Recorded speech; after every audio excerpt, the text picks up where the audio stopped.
Hey there. It's your total veg, angry soccer mom. I'm laughing soccer mom, foolish soccer mom. Hello, Pat. Did I mess up? I'm supposed to have this show with my friend Jordan, and the state of the about 1,000 people called me and said, You're not doing your show. You have to watch the State of the Union. So I called him and he was totally cool with it. I am so sorry. Oh my gosh. Next week. The show, Jordan's awesome. And I know my friend Tim will also be calling in next week. Oh my gosh, I'm a veg. Hey, Pat. So today, Harper, yay. Thanks for being here. So I'm just like scrambling, canceling, doing this. It's the State of the Union. And yes, I was so obsessed with making my new video today. I basically vegged on it completely. But if you follow me, you know me. That's what I do. So if you want to watch for a little bit with me, I would love it.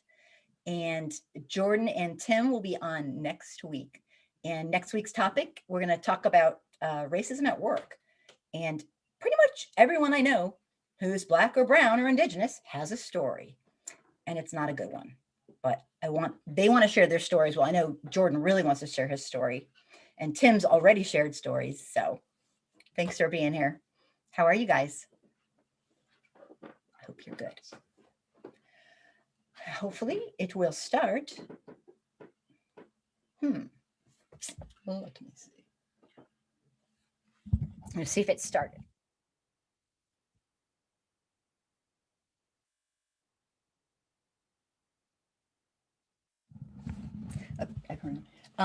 Apparently he hasn't started yet. I'm on the basically the State of the Union channel. Oh, you're so sweet, Harper. Well, we're just going to do the State of the Union, and everyone seems totally cool with it. I apologize, though. If it doesn't start soon, I will stream it on a different channel, but this is his channel. This is supposedly the State of the Union channel. So hopefully people will start. He is late. But thank you for being here.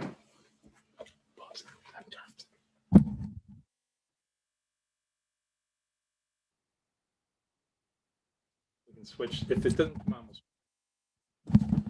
I will promptly switch to CNN if it doesn't come on, but I think it will. So anyway, thanks for being flexible. But next week, Jordan's going to tell his story. And oh my God, you have to hear his story. He is such an amazing man. He hung in there, had a horrifically racist experience over time. Oh, he's about to walk in. Thanks, Harper. And he got out. So please join me next week and we'll watch for a while, and I'll stream real time.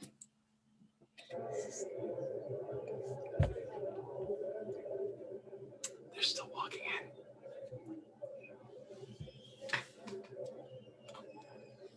in. They're so cash. I like it. They're late. Ah, here we go.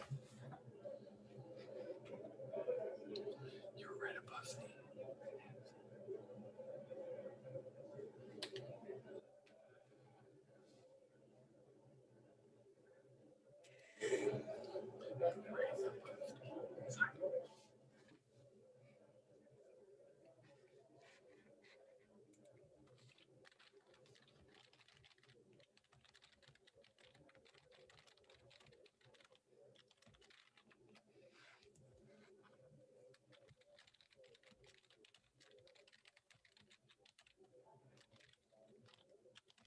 I think it's funny he's late. I mean, and it looks, from the looks of it, it doesn't look like, I don't think you're getting sound. it doesn't look like anyone thinks he's coming soon. Ah.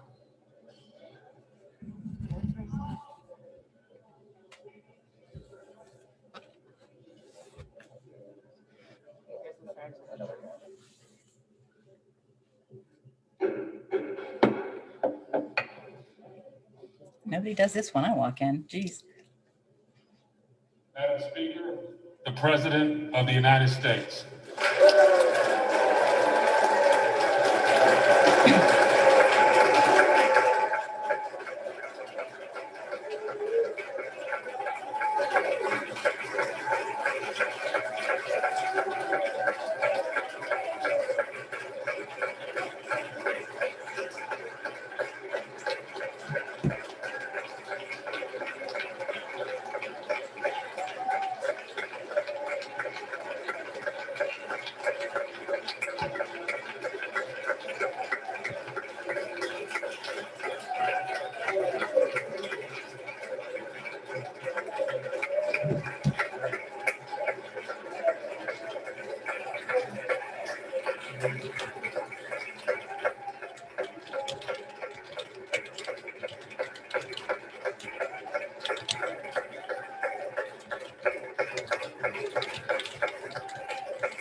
Of Congress, I have the high privilege and distinct honor to present to you the President of the United States.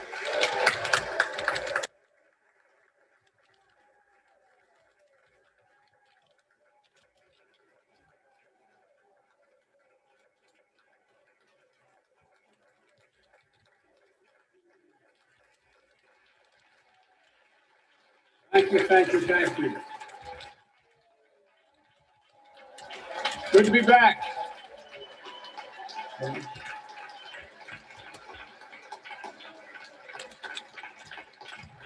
Mitch and Chuck will understand it's good to be almost home. Down the hall. Anyway, thank you all. Madam Speaker, Madam Vice President.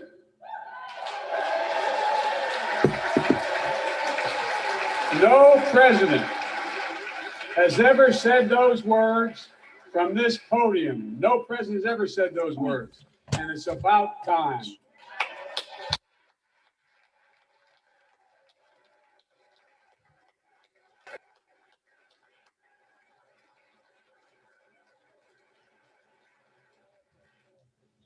First Lady and her husband. Second Gentleman, Chief Justice, members of the United States Congress.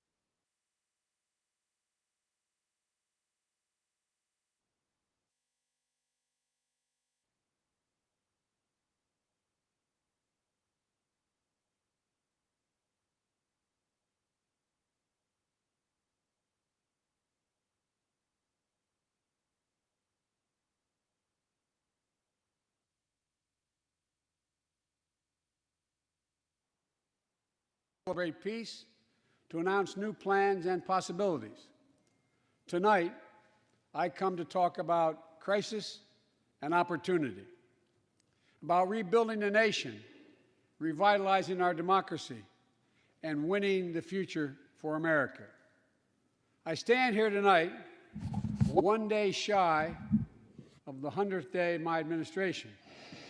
100 days since I took the oath of office and lifted my hand off our family Bible and inherited a nation, we all did, that was in crisis. The worst pandemic in a century, the worst economic crisis since the Great Depression, the worst attack on our democracy since the Civil War. Now, after just 100 days, I can report to the nation, America is on the move again.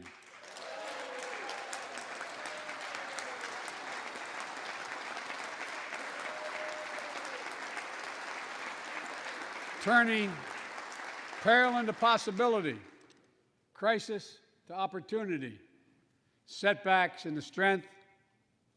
We all know life can knock us down, But in America, we never, ever, ever stay down. Americans always get up. Today, that's what we're doing. America's rising anew, choosing hope over fear, truth over lies, and light over darkness. After 100 days of rescue and renewal, America is ready for a takeoff, in my view. We're working again, dreaming again, discovering again, and leading the world again. We have shown each other and the world that there's no quit in America, none. 100 days ago, America's house was on fire. We had to act. And thanks to the extraordinary leadership of Speaker Pelosi, Majority Leader Schumer, and the overwhelming support of the American people, Democrats, Independents, and Republicans, we did act. Together, we passed the American Rescue Plan, one of the most consequential rescue packages in American history. We're already seeing the results.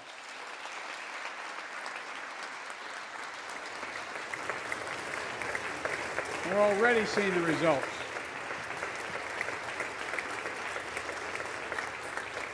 After I promised we'd get 100 million COVID-19 vaccine shots into people's arms in 100 days, we will have provided over 220 million COVID shots in those 100 days. Thanks to all the help of all of you. We're marshaling, with your help, everyone's help, we're marshaling every federal resource. We've gotten vaccines to nearly 40,000 pharmacies and over 700 community health centers where the poorest of the poor can be reached. We're setting up community vaccination sites, developing mobile units to get to hard-to-reach communities. Today, 90% of Americans now live within 5 miles of a vaccination site. Everyone over the age of 16, everyone is now eligible to get vaccinated right now, right away. Go get vaccinated, America. Go and get the vaccination. They're available. You're eligible now.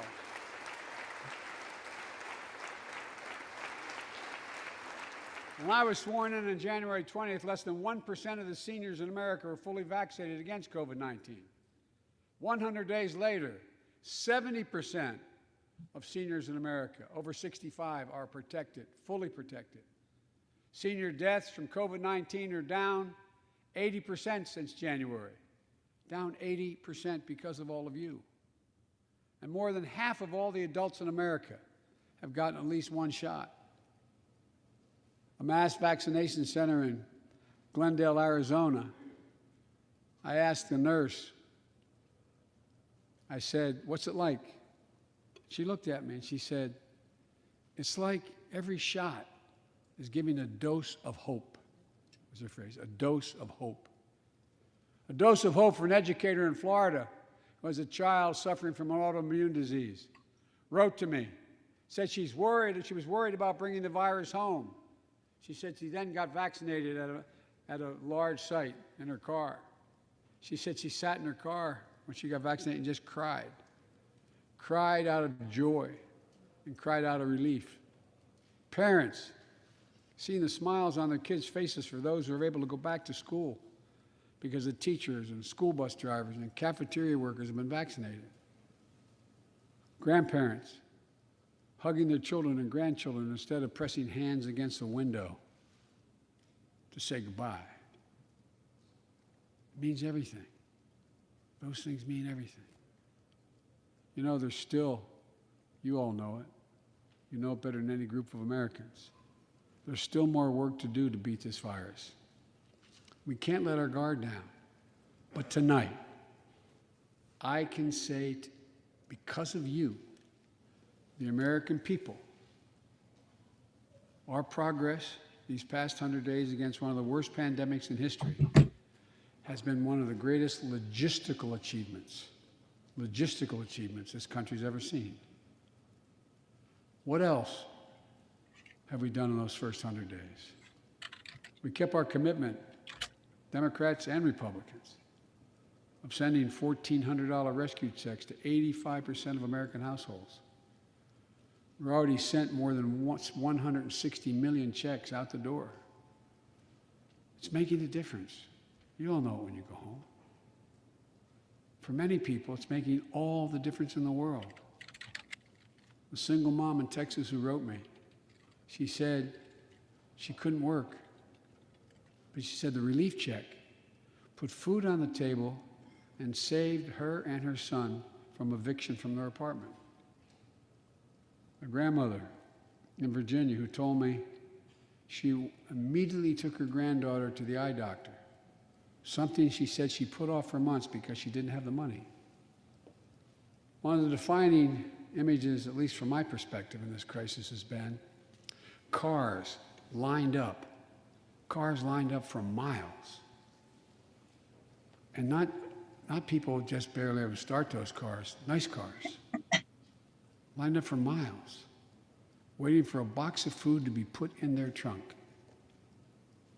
I don't know about you, but I didn't ever think I'd see that in America. And all of this is through no fault of their own. No fault of their own, these people are in this position. That's why the rescue plan is delivering food and nutrition assistance to millions of Americans facing hunger. And hunger is down sharply already. We're also providing rental assistance. You all know this, but the American people, I want to make sure they understand. Keeping people from being evicted from their homes. Providing loans to small businesses that reopen and keep their employees on the job. During these 100 days, an additional 800,000 Americans enrolled in the Affordable Care Act when I established a special sign-up period to do that. 800,000 in that period. We're making one of the largest one-time ever investments, ever, in improving health care for veterans. Critical investments to address the opioid crisis. And maybe most importantly, thanks to the American Rescue Plan, we're on track to cut child poverty in America in half this year.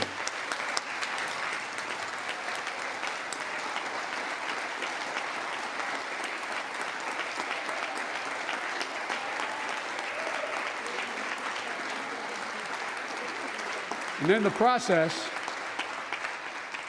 while this was all going on, the economy created more than 1,300,000 new jobs in 100 days. More jobs in the first 100 days than any president on record. The International Monetary Fund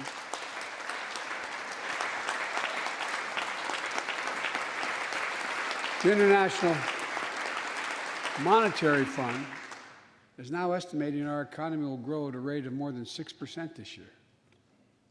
That will be the fastest pace of economic growth in this country in nearly 4 decades. America's moving forward, but we can't stop now. We're in competition with China and other countries to win the 21st century. We're at a great inflection point in history. We have to do more than just build back better. We have to build back better. We have to compete more strenuously than we have. Throughout our history, if you think about it, public investment in infrastructure has literally transformed America, our attitudes as well as our opportunities. The Transcontinental Railroad, the interstate highways, united 2 oceans and brought a totally new age of progress to the United States of America. Universal public schools and college aid opened wide the doors of opportunity. Scientific breakthroughs took us to the moon. Now we're on Mars, discovering vaccines, gave us the internet, and so much more. These are investments we made together as one country, and investments that only the government was in a position to make. Time and again, they propel us into the future. That's why I proposed the American Jobs Plan, a once-in-a-generation investment in America itself. This is the largest jobs plan since World War II. Creates jobs to upgrade our transportation infrastructure. Jobs modernizing our roads, bridges, highways. Jobs building ports and airports, rail corridors, transit lines. It's clean water. And today, up to 10 million homes in America and more than 400,000 schools and child care centers have pipes with lead in them, including drinking water. A clear and present danger to our children's health. American Jobs Plan creates jobs replacing 100% of the nation's lead pipes and service lines, so every American can drink clean water.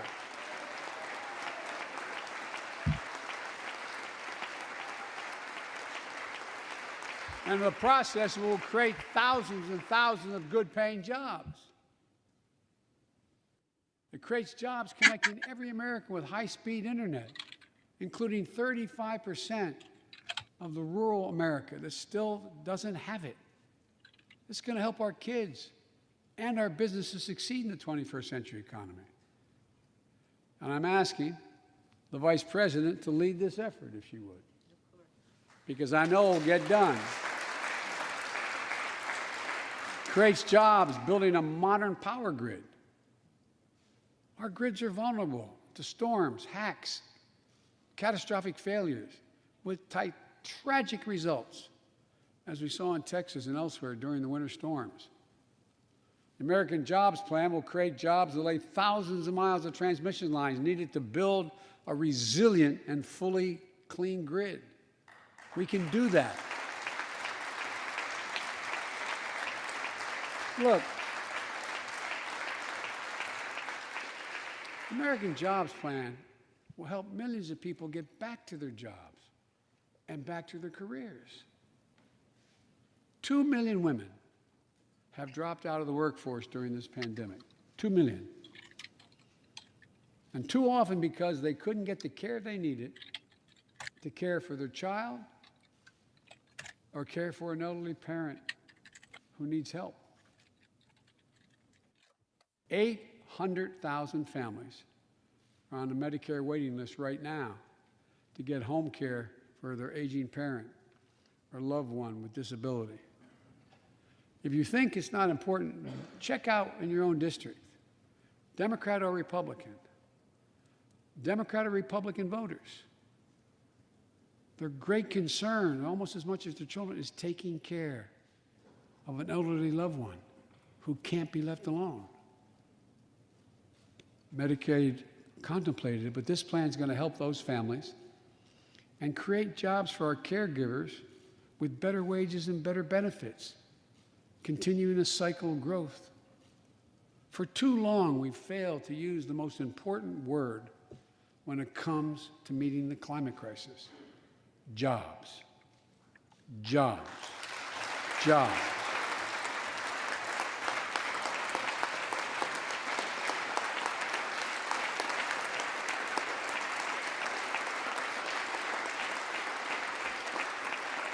For me, when I think climate change, I think jobs. The American Jobs Plan will put engineers and construction workers to work building more energy-efficient buildings and homes. Electrical workers, IBEW members installing 500,000 charging stations along our highways so we can own the electric car market. Farmers planting cover crops so they can reduce the carbon dioxide in the air and get paid for doing it. Look, think about it. There is simply no reason why the blades for wind turbines can't be built in Pittsburgh instead of Beijing. No reason. None. No reason. So, folks, there's no reason why American workers can't lead the world in the production of electric vehicles and batteries. I mean, there is no reason. We have this capacity. We're the brightest, best trained people in the world. The American Jobs Plan is going to create millions of good-paying jobs, jobs Americans can raise a family on. As my dad would then say, with a little breathing room. And all the investments in the American Job Plan will be guided by one principle: buy American. Buy American. And I might note parenthetically, that does not violate any trade agreement. It's been the law since the 30s, buy American. American tax dollars are going to be used to buy American products made in America to create American jobs. That's the way it's supposed to be, and it will be in this administration.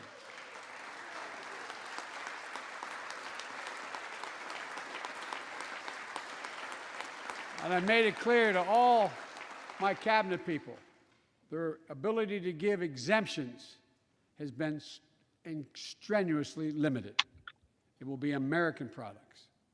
Now, I know some of you at home are wondering whether these jobs are for you. So many of you, so many of the folks I grew up with, feel left behind, forgotten, in an economy that's so rapidly changing. It's frightening. I want to speak directly to you, because you think about it. That's what people are most worried about. Can I fit in? Independent experts estimate the American Jobs Plan will add millions of jobs and trillions of dollars to economic growth in the years to come. It is an 8-year program. These are good-paying jobs that can't be outsourced. Nearly 90% of the infrastructure jobs created in the American Jobs Plan do not require a college degree. 75% don't require an associate's degree. The American Jobs Plan is a blue-collar blueprint to build America. That's what it is.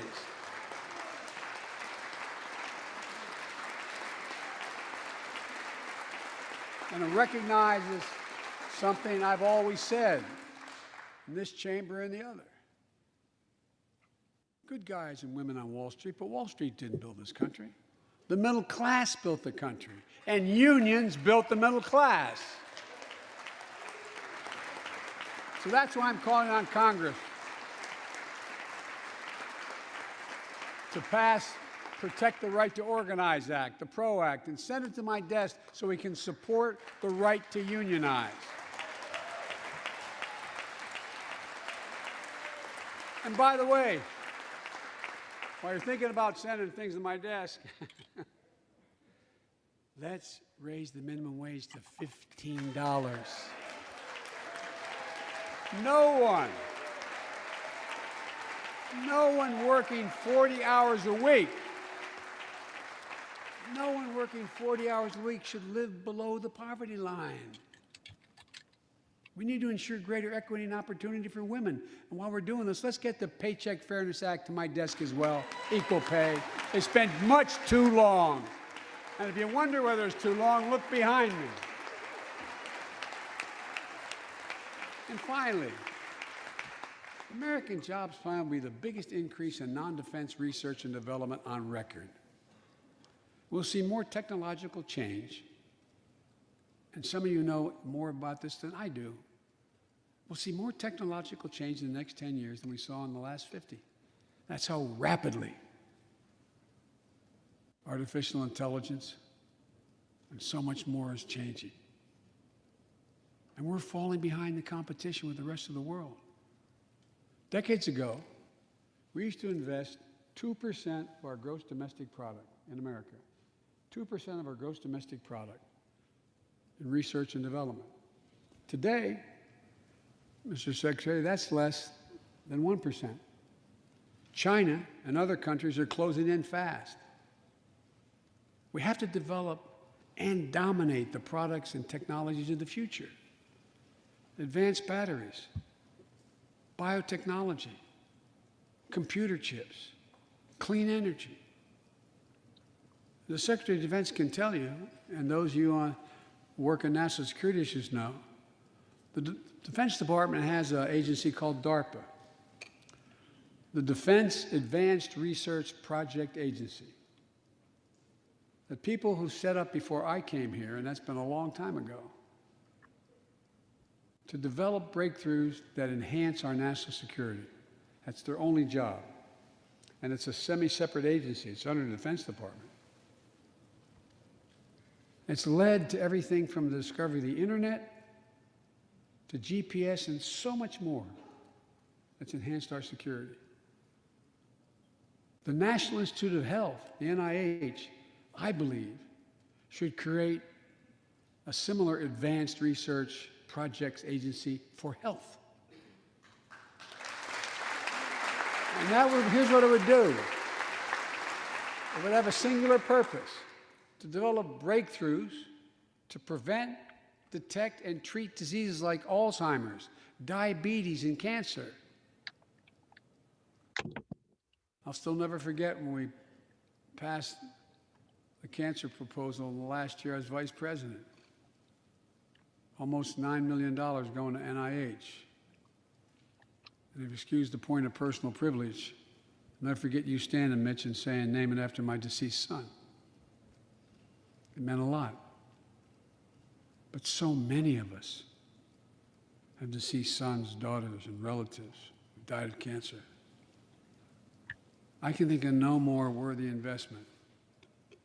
I know of nothing that is more bipartisan. So let's end cancer as we know it. It's within our power. It's within our power to do it.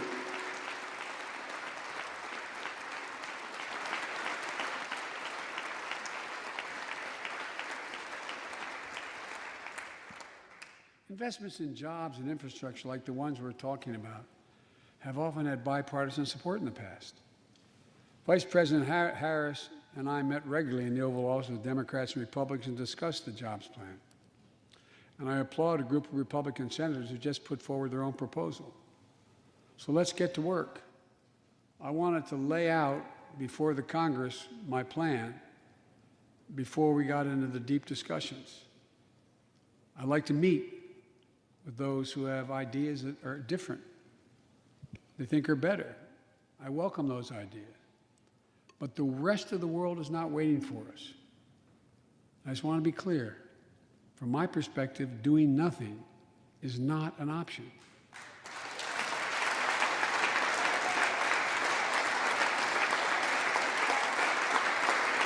Look, we can't be so busy competing with one another that we forget the competition that we have with the rest of the world to win the 21st century. Secretary Blinken can tell you, I spent a lot of time with President Xi. Traveled over 17,000 miles with him. Spent, they tell me, over 24 hours in private discussions with him. When he called to congratulate him, we had a 2-hour discussion. He's deadly earnest about becoming the most significant, consequential nation in the world. He and others, autocrats, think that democracy can't compete in the 21st century with autocracies because it takes too long to get consensus. To win that competition for the future, in my view, we also need to make a once-in-a-generation investment in our families and our children. That's why I've introduced the American Families Plan tonight, which addresses 4 of the biggest challenges facing American families and in turn America. First is access to good education. When this nation made 12 years of public education universal in the last century, it made us the best educated, best prepared nation in the world. It's, I believe, the overwhelming reason that propelled us to where we got in the 20th century. But the world's caught up or catching up. They're not waiting. I would say parenthetically, if we were sitting down, we set a bipartisan committee together and said, okay, we're going to decide what we do in terms of government providing for free education. I wonder whether we'd think, as we did in the 20th century, that 12 years is enough in the 21st century. I doubt it. 12 years is no longer enough today to compete with the rest of the world in the 21st century. That's why my American Families Plan guarantees 4 additional years of public education for every person in America, starting as early as we can. The great universities in this country have conducted studies of the last 10 years. It shows that adding 2 years of universal high-quality preschool for every 3-year-old and 4-year-old, no matter what background they come from, puts them in a position to be able to compete all the way through 12 years and increases exponentially their prospect of graduating and going on beyond graduation. The research shows when a young child goes to school, not daycare, they're far more likely to graduate from high school and go to college or something after high school. When you add 2 years of free community college on top of that, you begin to change the dynamic. We can do that.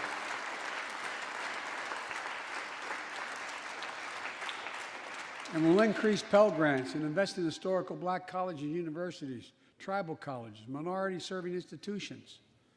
The reason is they don't have the endowments. But their students are just as capable of learning about cybersecurity, just as capable of learning about metallurgy, all the things that are going on that provide those jobs of the future. Jill is a community college professor who teaches today as First Lady. She's long said,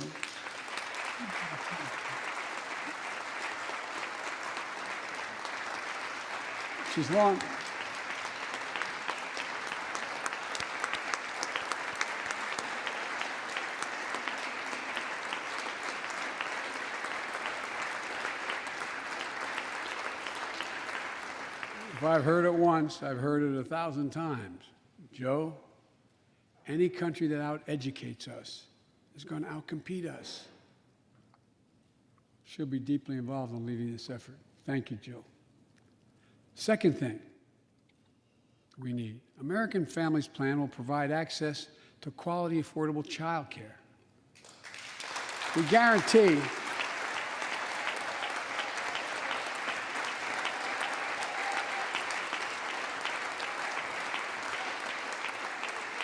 what I'm proposing in legislation, we guarantee that low and middle income families will pay no more than 7% of their income for high quality care for children up to the age of 5. The most hard-pressed working families won't have to spend a dime. Third, the American Families Plan will finally provide up to 12 weeks of paid leave and medical leave, family medical leave. We're one of the few industrial countries in the world. No one should have to choose between a job and a paycheck or taking care of themselves and their loved ones or parent or spouse or child. And fourth, the American Family Plan puts directly into the pockets of millions of Americans. In March, we expanded tax credit for every child in a family, up to $3,000 per child if you're under 6 years of age. Over 6 years of age. And $3,600 for children over 6 years of age. With 2 parents, 2 kids, that's $7,200 in the pockets that are going to help take care of your family. And that will help more than 65 million children and help cut child care poverty in half. And we can afford it.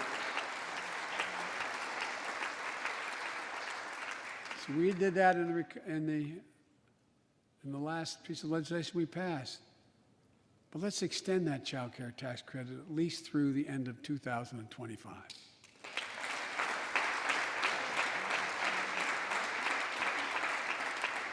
The American Rescue Plan lowered health care premiums for 9 million Americans who buy their coverage under the Affordable Care Act. I know that's really popular this side of the aisle. But let's make that provision permanent so their premiums don't go back up.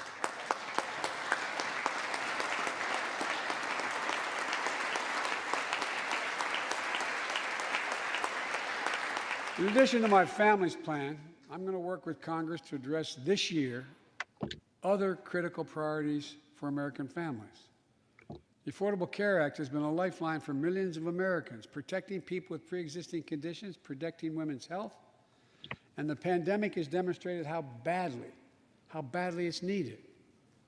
Let's lower deductibles for working families on the Affordable Care Act. And let's lower prescription drug costs.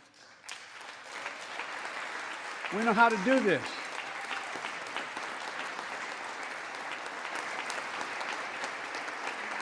The last president had that as an objective. We all know how outrageously expensive drugs are in America. In fact, we pay the highest prescription drug prices of anywhere in the world, right here in America. Nearly 3 times, for the same drug, nearly 3 times what other countries pay. We have to change that, and we can. Let's do what we talked about for all the years I was down here in this body, in Congress.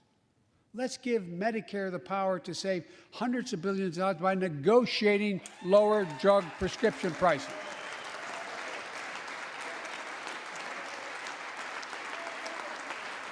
And by the way, it won't just help people on Medicare. Lower prescription drug costs for everyone. And the money we save, which is billions of dollars, can go to strengthen the Affordable Care Act and expand Medicare coverage benefits without costing taxpayers an additional penny. It's within our power to do it. Let's do it now.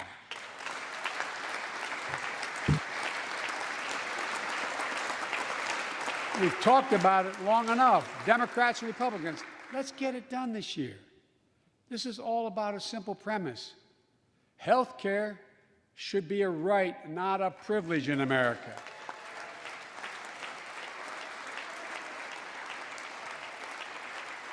So, how do we pay for my jobs and family plan? I made it clear we can do it without increasing the deficits. Let's start with what I will not do. I will not impose any tax increase on people making less than $400,000. But it's time for corporate America and the wealthiest 1% of Americans to just begin to pay their fair share. Just their fair share. Right.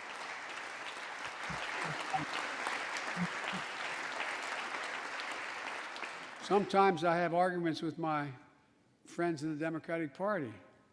I think you should be able to become a billionaire and a millionaire, but pay your fair share.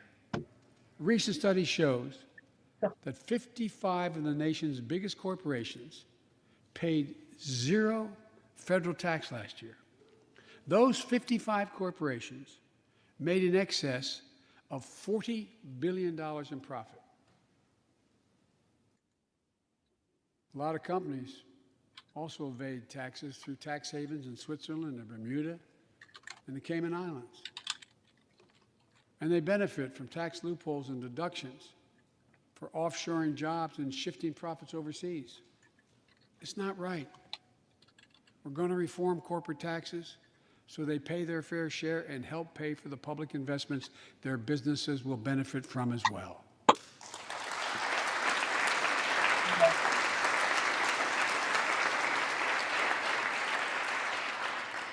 We're going to reward work, not just wealth. We take the top tax bracket for the wealthiest 1% of Americans, those making over $400,000 or more, back up to where it was when George W. Bush was president, when he started, 39.6%. That's where it was when George W. was president.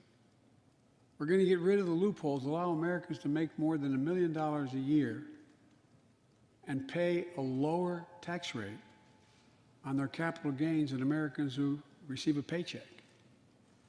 We're only going to affect 0.3% of all Americans by that action, 0.3%.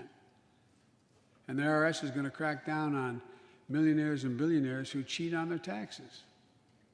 It's estimated to be billions of dollars by think tanks that are left, right, and center. I'm not looking to punish anybody. But I will not add a tax burden, additional tax burden to the middle class in this country. They're already paying enough. I believe what I propose is fair, fiscally responsible, and it raises revenue to pay for the plans I propose and will create millions of jobs that will grow the economy and enhance our financial standing in the country. When you hear someone say they don't want to raise taxes on the wealthiest 1% or corporate America, ask them whose taxes you want to raise. Instead, who's they're going to cut? Look, the big tax cut of 2017. Remember, it was supposed to pay for itself. That was how it was sold. And generate vast economic growth. Instead, it added $2 trillion to the deficit. It was a huge windfall for corporate America and those at the very top.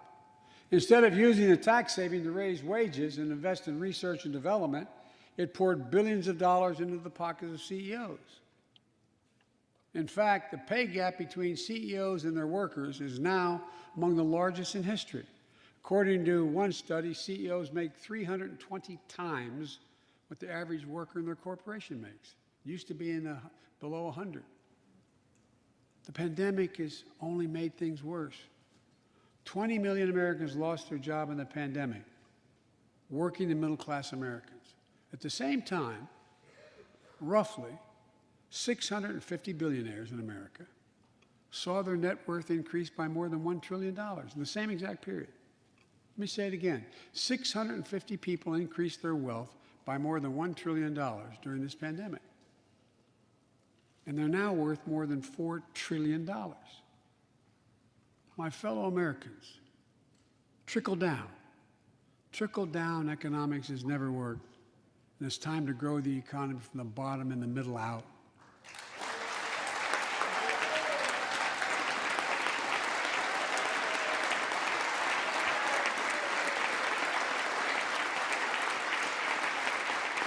You know, there's a broad consensus of economists left, right, and center, and they agree what I'm proposing will help create millions of jobs and generate historic economic growth. These are among the highest values investments we can make as a nation. I've often said our greatest strength is the power of our example, not just the example of our power. In my conversations with world leaders, and I've spoken to over 38, 40 of them now, I've made it known that America's back. And you know what they say? The comment I hear most of all from them? So they say, we see America's back, but for how long? But for how long? My fellow Americans, we have to show not just that we're back, but that we're back to stay, and that we aren't going to go it alone. We're going to do it by leading with our allies. No one nation can deal with all the crises of our time, from terrorism to nuclear proliferation, mass migration, cybersecurity, climate change, as well as what we're experiencing now, the pandemics. There's no wall high enough to keep any virus out. And our own vaccine supply, as it grows to meet our needs, and we're meeting them, will become an arsenal for vaccines for other countries, just as America was an arsenal for democracy for the world, and in consequence influence the world. But every American will have access before that occurs. Every American will have access to be fully covered by COVID-19 from the vaccines we have. Look, the climate crisis is not our fight alone, it's a global fight. The United States accounts, as all of you know, less than 15% of carbon emissions. The rest of the world accounts for 85%. That's why I kept my commitment to rejoin the Paris Accord, because if we do everything perfectly, it's not going to ultimately matter. I kept my commitment to convene a climate summit right here in America with all the major economies of the world: China, Russia, India, European Union, I said I'd do it in my first 100 days. I want to be very blunt about it. My attempt was to make sure that the world could see there was a consensus, that we are at an inflection point in history. The consensus is if we act to save the planet, we can create millions of jobs and economic growth and opportunity to raise the standard of living of almost everyone around the world. If you watched any of it and you were all busy, I'm sure you didn't have much time. That's what virtually every nation said, even the ones that aren't doing their fair share. The investments I proposed tonight also advance the foreign policy, in my view, that benefits the middle class.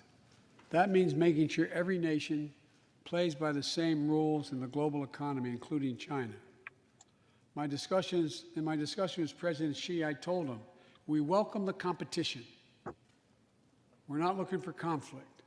But I made absolutely clear that we will defend America's interest across the board. America will stand up to unfair trade practices that undercut American workers and American industries, like subsidies from state to state-owned operations and enterprises, and the theft of American technology and intellectual property. I also told President Xi that we'll maintain a strong military presence in the Indo-Pacific, just as we do with NATO and Europe, not to start a conflict, but to prevent one.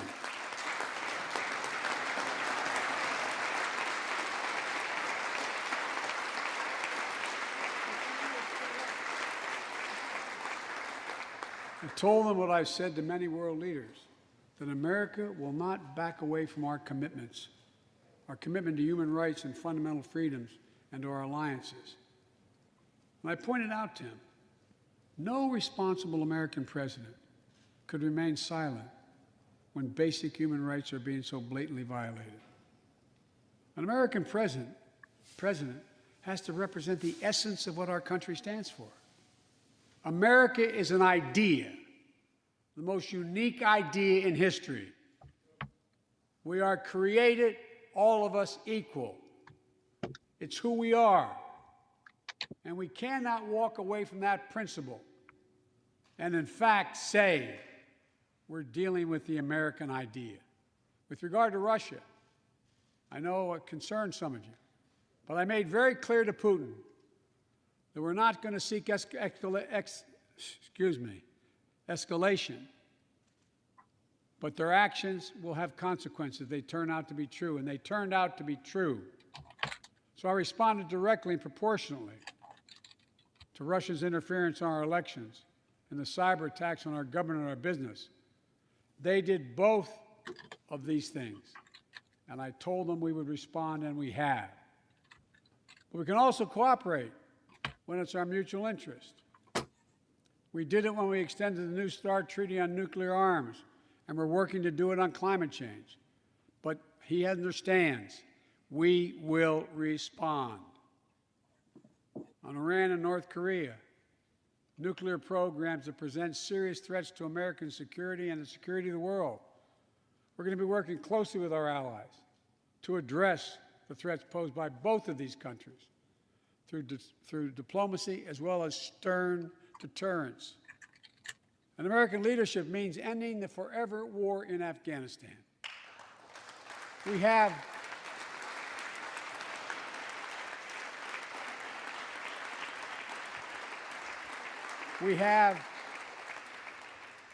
without hyperbole, the greatest fighting force in the history of the world.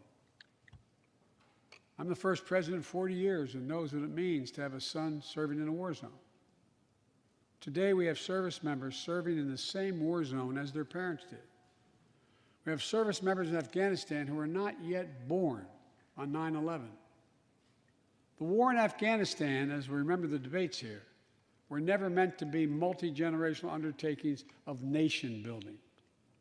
We went to Afghanistan to get the terrorists who attacked us on 9/11. And we said we would follow Osama bin Laden to the gates of hell to do it. If you've been in the upper Konar Valley, you've kind of seen the gates of hell. And we delivered justice to bin Laden. We degraded the terrorist threat of al-Qaeda in Afghanistan. And after 20 years of valor, and sacrifice, it's time to bring those troops home. Look,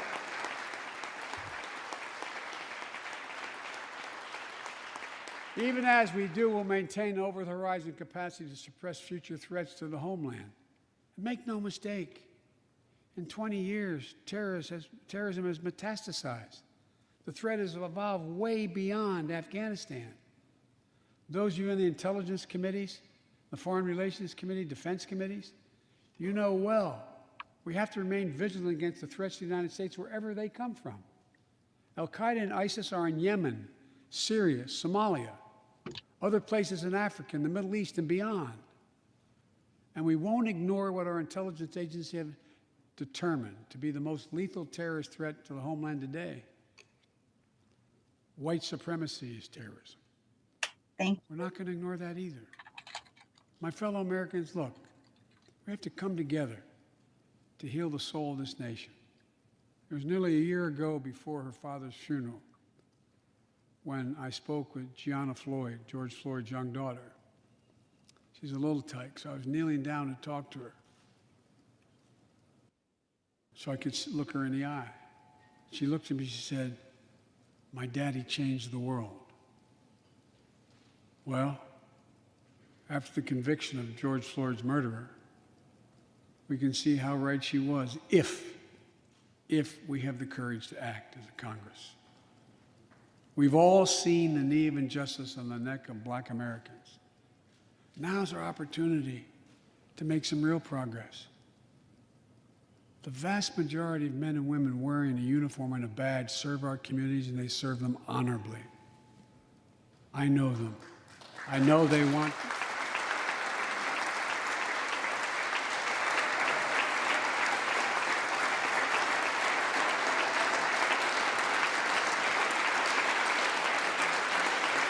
I know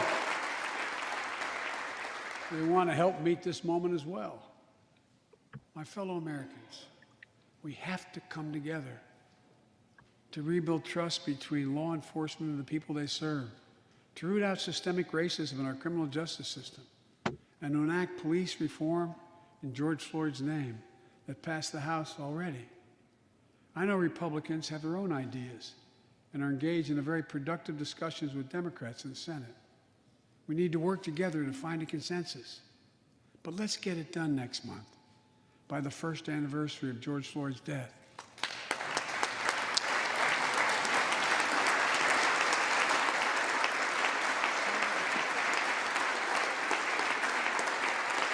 The country supports this reform, and Congress should act. We have a giant opportunity to bend the arc of the moral universe toward justice, real justice. And with the plans outlined tonight, we have a real chance to root out systemic racism that plagues America and American lives in other ways. A chance to deliver real equity, good jobs, good schools, affordable housing, clean air, clean water, being able to generate wealth and pass it down through generations because you have access to purchase a house. Real opportunities in the lives of more Americans, Black, white, Latino, Asian Americans, Native Americans.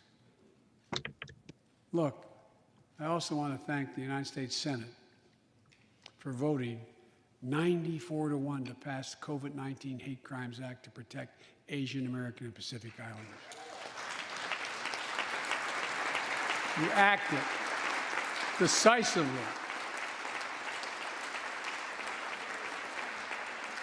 You can see on television the viciousness of the hate crimes we've seen over this past year and for too long. I urge the House to do the same and send that legislation to my desk, which I will gladly, anxiously sign. I also hope Congress will get to my desk the Equality Act to protect LGBTQ Americans. For all transgender Americans watching at home, especially young people, you're so brave. I want you to know your president has your back. Another thing, let's authorize the Violence Against Women Act, which has been law for 27 years.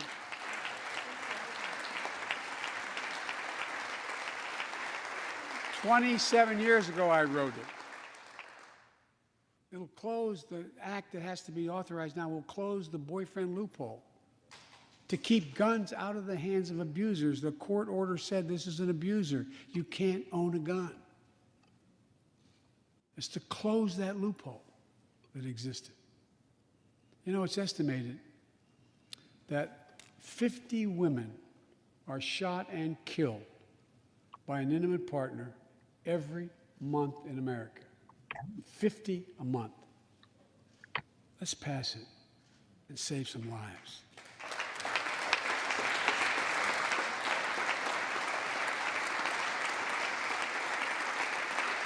And I need not tell anyone this, but gun violence has become an epidemic in America. The flag at the White House was still flying at half-mast for the 8 victims of the mass shooting in Georgia, when 10 more lives were taken in the mass shooting in Colorado. And in the week in between those two events, 250 other Americans were shot dead in the streets of America. 250 shot dead. I know how hard it is to make progress on this issue.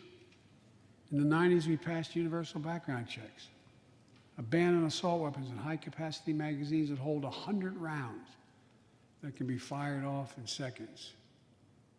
We beat the NRA. Mass shootings and gun violence declined. Check out the report over 10 years. But in the early 2000s, the law expired. We've seen daily bloodshed since. I'm not saying if the law continued, we wouldn't see bloodshed. More than 2 weeks ago in the Rose Garden, surrounded by some of the bravest people I know, the survivors and families who lost loved ones to gun violence, I laid out several of the Department of Justice actions that are being taken to impact on this epidemic. One of them is banning so-called ghost guns. These are homemade guns built from a kit that includes directions how to finish the firearm. The parts have no serial numbers, so they show up at crime scenes and they can't be traced. The buyers of these ghost gun kits aren't required to pass any background check. Anyone, from a criminal or terrorist, could buy this kit and within 30 minutes have a weapon that's lethal, but no more. And I'll do everything in my power to protect the American people from this epidemic of gun violence, but it's time for Congress to act as well. Look,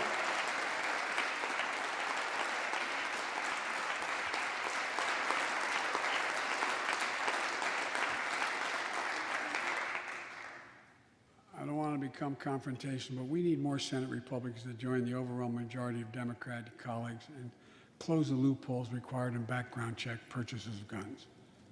We need a ban on assault weapons and high-capacity magazines. And don't tell me it can't be done. We did it before and it worked. Talk to most responsible gun owners and hunters.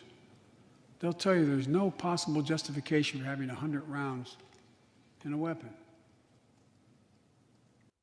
What do you think, deer wearing Kevlar vests?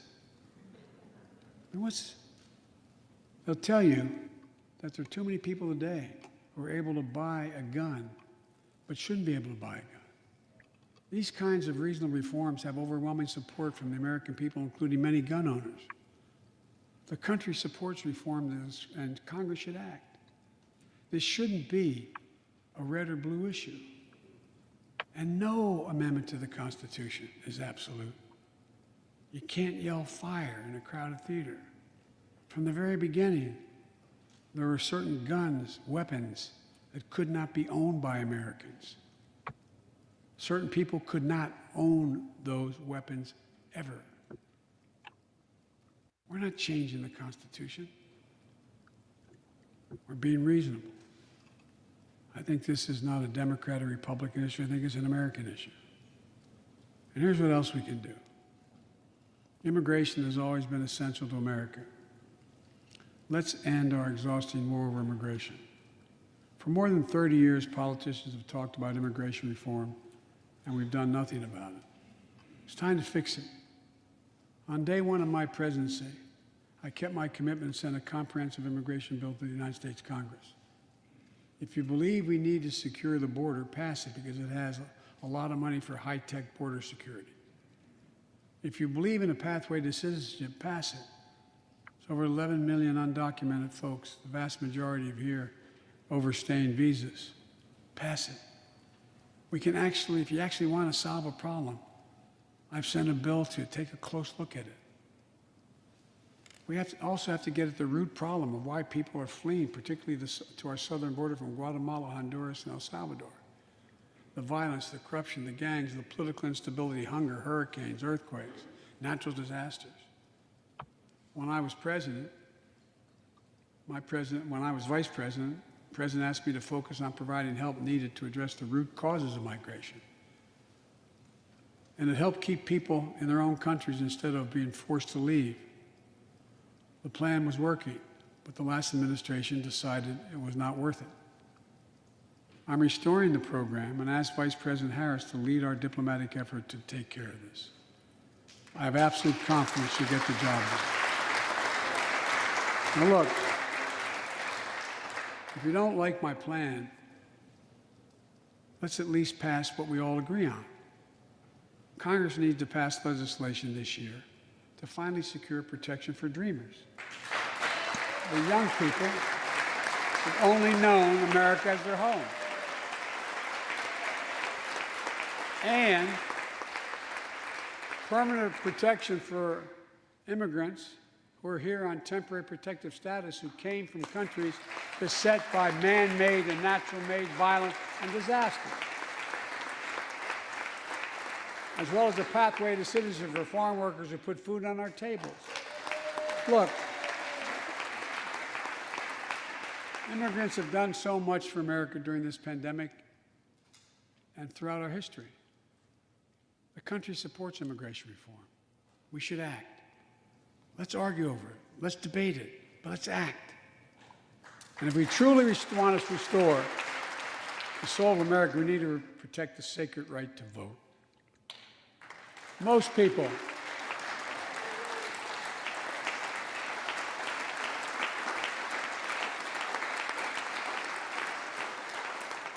more people voted in the last presidential election than any time in American history, in the middle of the worst pandemic ever. It should be celebrated. Instead, it's being attacked. Congress should pass H.R. 1 and the John Lewis Voting Rights Act and send it to my desk right away. The country supports it, and Congress should act now. Look, in conclusion, as we gather here tonight, the image of a violent mob assaulting this Capitol, desecrating our democracy, remain vivid in all our minds. Lives were put at risk, many of your lives. Lives were lost. Extraordinary courage was summoned. The insurrection was an existential crisis, a test of whether our democracy could survive, and it did. But the struggle is far from over. The question of whether our democracy will long endure is both ancient and urgent. As old as our republic, still vital today.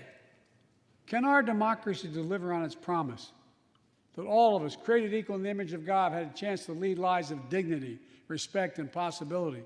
Can our democracy deliver to the most pressing needs of our people? Can our democracy overcome the lies, anger, hate, and fears that have pulled us apart? America's adversaries, the autocrats of the world, are betting we can't. And I promise you they're betting we can't. They believe we're too full of anger and division and rage. They look at the images of the mob that assaulted the Capitol as proof that the sun is setting on American democracy. But they're wrong.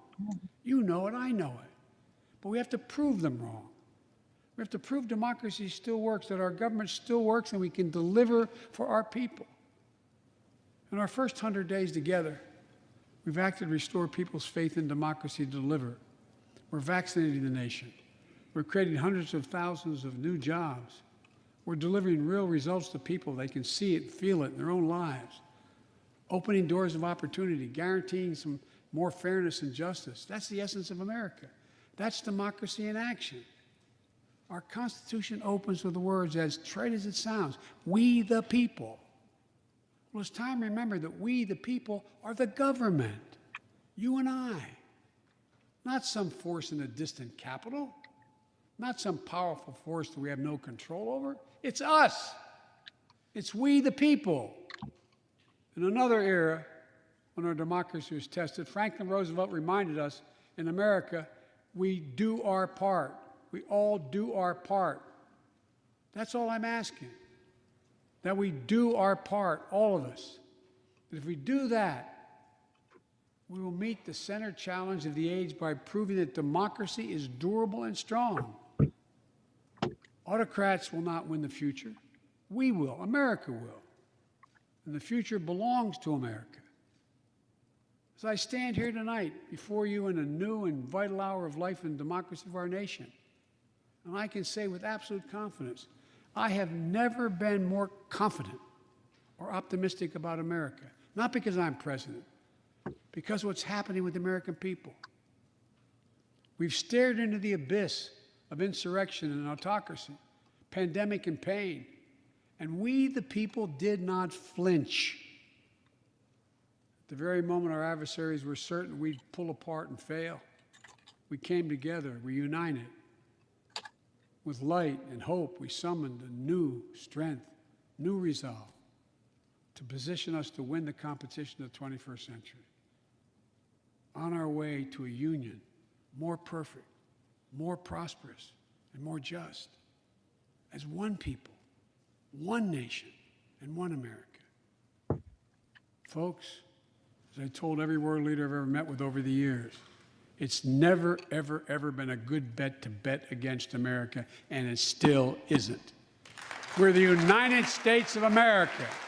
There's not a single thing, nothing beyond our capacity. We can do whatever we set our minds to if we do it together. So let's begin to get together. God bless you all, and may God protect our troops. Thank you for your patience.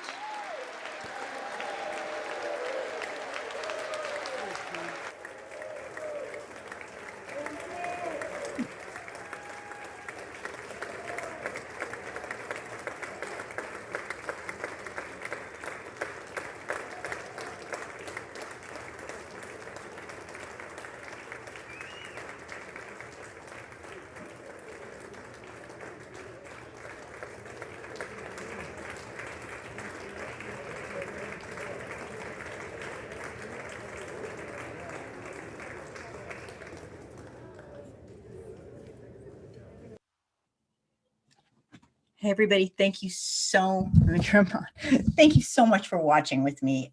It meant the world to me. Thank you so much. Next week, I'm planning on having Jordan come on. He is a man who has some story to tell, and I'm hoping everybody will be there.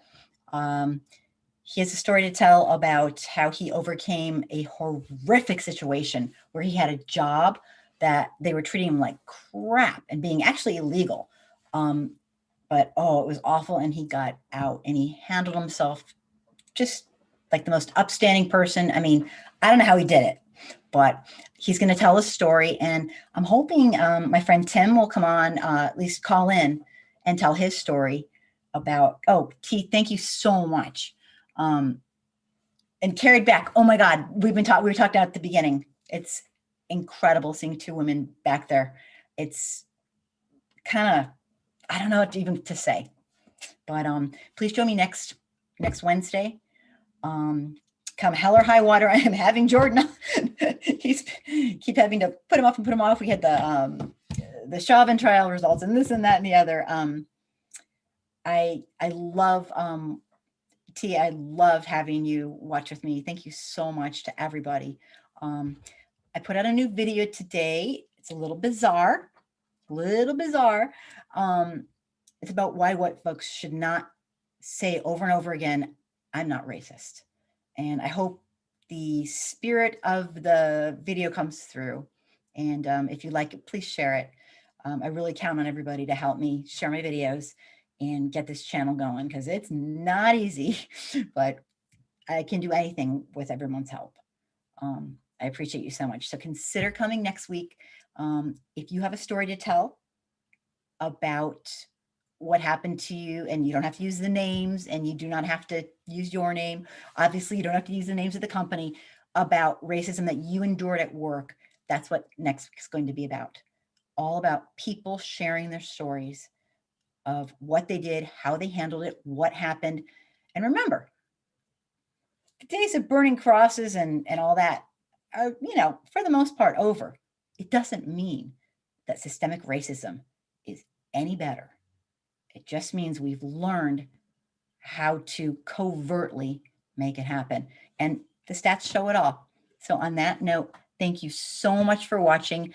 Thank God, what's his name isn't there anymore. That's all I can say as president. Biden wasn't my first choice, but for the love of God, at least he's not the name that we shall never speak of again, or at least we want to. And I promise you, if anything, I'm not a vindictive person, but I will make you one promise.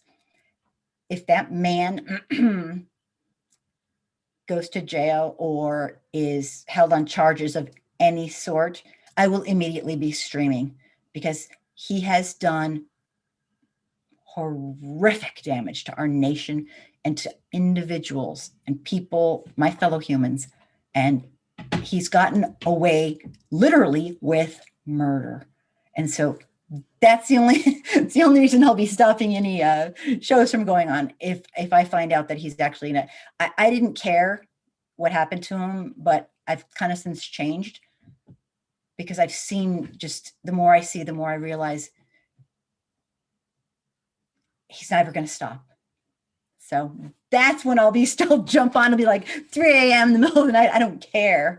I am so over that man and how he's destroyed our nation. And honestly, I don't know if, I get the whole twilight of democracy, but it might still be too late, despite whatever Biden does.